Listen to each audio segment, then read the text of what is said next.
بسم اللہ الرحمن الرحیم۔ السلام علیکم میرے دوستو، میرا نام ہے عرفان اور ویڈیو شروع کرنے سے پہلے آپ سے ایک چھوٹی سی ریکویسٹ ہے کہ آپ میری چینل کو سبسکرائب کریں اور بیل آئیکن کو بھی پریس کر کے رکھیں۔ جب سے انسان اس دنیا میں آیا ہے اس کے سامنے ہمیشہ کچھ اہم سوالات زیر بحث رہے ہیں۔ ان میں ایک اہم سوال خدا کے وجود سے متعلق ہے۔ اگرچہ لوگوں کی اکثریت ہمیشہ خدا کے وجود کو مانتی آئی ہے، لیکن اس کے باوجود کچھ لوگ ایسے بھی ہیں جنہوں نے سرے سے خدا کے وجود کا انکار کیا۔ ایسے لوگ دہری یا ایتھیسٹس کہلاتے ہیں۔ اگرچہ ایتھیسٹس کے مختلف گروہ یا اقسام ہیں، لیکن سارے ایتھیسٹس میں ایک چیز کامن ہے اور وہ ہے خدا کے وجود کا انکار۔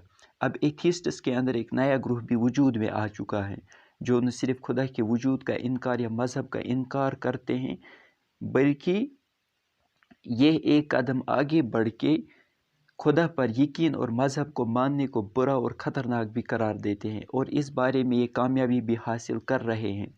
نیو ایتھیسٹس کی کتابیں نیشنل اور انٹرنیشنل بیسٹ سیلرز بھی بہت عرصے تک رہی ہیں، جن میں یہ کتابیں شامل ہیں: the God delusion by Richard Dawkins, letter to a Christian nation by Sam Harris, how religion poisons every thing by Christopher Hitchens, religion is a natural phenomenon by Daniel Dennett. ان کتابوں کا اصل موضوع یہ ہے کہ خدا کو ماننا اور مذہب پر یقین رکھنا نہ صرف غلط ہے بلکہ خطرناک بھی ہے۔ یہ دونوں افراد اور معاشرے کے لیے بھی تباہ کن ہیں، اس لیے ان کی تردید اور نکتہ چینی کرنی چاہیے جیسے بھی اور جہاں بھی ممکن ہو۔ جیسا کہ رچرڈ ڈاکنز کہتے ہیں: I am attacking God, all gods, anything and everything supernatural wherever and whenever they have been or will be invented۔ میں خدا، تمام دیوتاؤں، کسی بھی چیز اور مافوق الفطرت ہر چیز پر حملہ کر رہا ہوں، جہاں بھی اور جب بھی وہ ایجاد ہوئے یا ہوں گے۔ سیم ہیرس ایک اور نیو ایتھیسٹ کہتے ہیں: It is time that we admitted that faith is nothing more than the license religious people give one another to keep believing when reasons fail۔ اب وقت آ گیا ہے کہ ہم نے تسلیم کیا کہ ایمان اس لائسنس سے زیادہ کچھ نہیں ہے جو مذہبی لوگ ایک دوسرے کو دیتے ہیں کہ جب وجوہات ناکام ہو جائے تو یقین رکھتے رہے۔ کرسٹوفر ہچنز اپنی کتاب گاڈ از ناٹ گریٹ کے آخر میں لکھتے ہیں: It has become necessary to know the enemy and to prepare to fight it۔ دشمن کو جاننا اور اس سے لڑنے کی تیاری ضروری ہو گئی ہے۔ دشمن یہاں بے شک مذہب ہیں۔ یہ نیو ایتھیسٹس کی کچھ کوٹز تھی جن میں خدا کو ماننا اور مذہب پر یقین رکھنا نہ صرف غلط بلکہ نیو ایتھیزم کے تحت برا بھی قرار دیا گیا ہے۔ ایتھیسٹس خدا کے وجود کے منکر کم ہیں اور ان کے پاس اس کے دلائل کیا ہیں؟ ایتھیسٹس کے مطابق یہ کائنات اور اس میں موجود ہر چیز خود بخود وجود میں آئی۔ اس کائنات کی ہر چیز مادے کی مختلف شکلیں ہیں۔ یہاں جو کچھ ہو رہا ہے آٹومیٹک یا بائی چانس ہو رہا ہے، لیکن حقیقت یہ ہے کہ ایتھیسٹس کے دلائل نہ صرف کامن سینس بلکہ ماڈرن سائنس کے بھی خلاف ہیں، کیونکہ ایک چھوٹی سی مشین خود بخود وجود میں آ کر اپنے آپ کام نہیں کر سکتی، تو اتنی بڑی کائنات اور اس میں موجود لاکھوں پلانٹ اور اینیمل سپیشیز، پھر انسان جیسی کمپلیکیٹڈ مخلوق خود بخود وجود میں آ کر ایک پراپر طریقے سے کیسے کام کر سکتی ہیں؟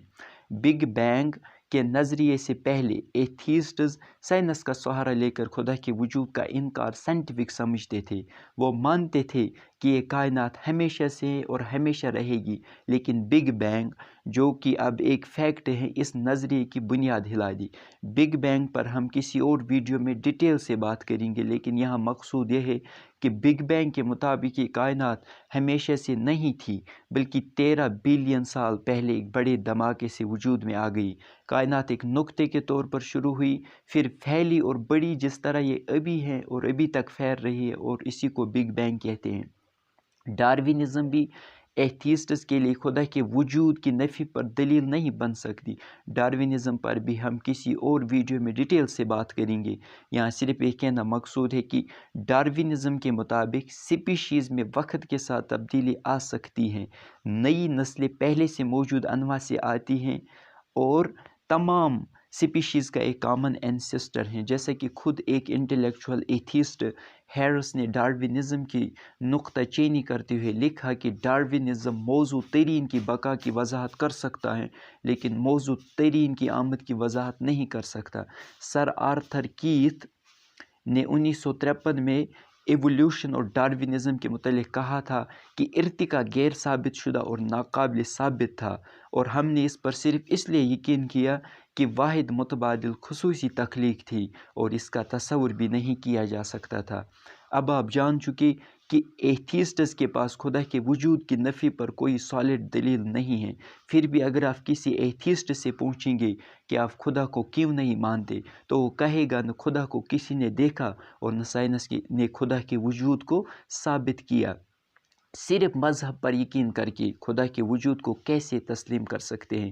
اس کا سمپل جواب یہ ہے کہ خدا کو نہ دیکھنا خدا کے وجود کی نفی پر کوئی دلیل نہیں ہے، کیونکہ اگر ہم الیکٹران کو لیں تو الیکٹران کو آج تک کسی نے نہیں دیکھا، لیکن پھر بھی الیکٹران کی موجودگی ایک حقیقت ہے جس کا انکار ناممکن ہے۔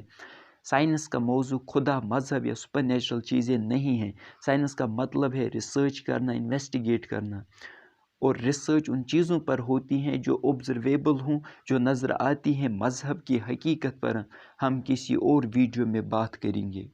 خدا کے وجود کو ہم ٹیلیسکوپ سے دیکھ کے ثابت نہیں کر سکتے، بلکہ یہ یاد رکھنا چاہیے کہ ہمارے آرگیومنٹس کی بنیاد ویزیبل یونیورس کی بناوٹ پر ہے۔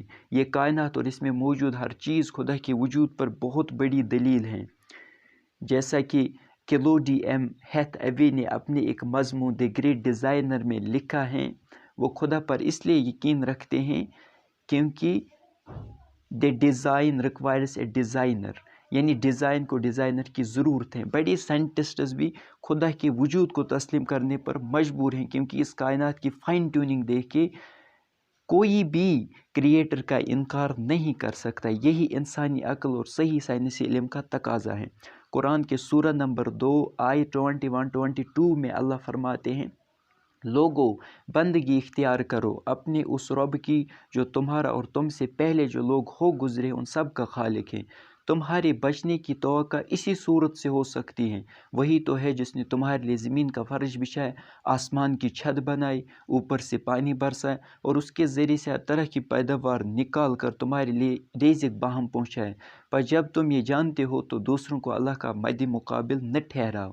قرآن کی یہ آیت آج سے 1450 برس پہلے نازل ہوئی، اور اس کا اصل مضمون جو لوگوں کو سمجھایا گیا وہ یہی ہے کہ اس پوری کائنات کا خالق اور مالک صرف ایک خدا ہے، جس نے زمین کا فرش بنایا، آسمان کی چھت بنائی جو پانی برساتا ہے اور اس کے ذریعے سے ہر طرح کی پیداوار نکال کر لوگوں کو رزق باہم پہنچاتا ہے۔